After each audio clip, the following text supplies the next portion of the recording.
News Tamil கழுகு. ஒரே கல்லுல ரெண்டு மாங்கா அப்படிங்கிற மாதிரி சந்தோஷத்துல இருக்காங்களா அதிமுக?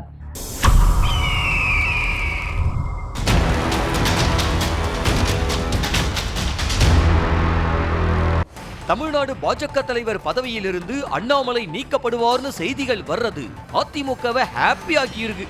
பாஜக கிட்ட அதிமுக வச்சதா சொல்ற முதல் டிமாண்டே இதுதானா. அதுக்கான நகர்வு சந்திப்பு நடந்த ஒரு வாரத்துக்குள்ள நடந்ததுனால அதிமுக டீம் செம்ம ஹாப்பியா. அது மட்டும் இல்லாம அடுத்த தலைவரா எக்ஸ் அதிமுக காரர் ஒருத்தர் தான் வரப்போறாருன்னு வர்ற செய்திகள் எல்லாம் அதிமுகவை இன்னும் உற்சாகத்துல ஆழ்த்தி இருக்கான். தென் மாவட்டங்கள்ல இபிஎஸ் தரப்பு கொஞ்சம் வீக்கா இருக்கிறதையும் இந்த மூவ் சரி செய்யும்னு நினைக்கிறாங்களாம். இதோட வெளிப்பாடு சட்டசபையில் இருக்கிற பாஜக சட்டப்பேரவை தலைவர் நயினார் கிட்ட அவரிடத்துக்கே போய் உட்கார்ந்து பேசுற அளவுக்கு க்ளோஸ் ஆகிட்டாங்களாம்.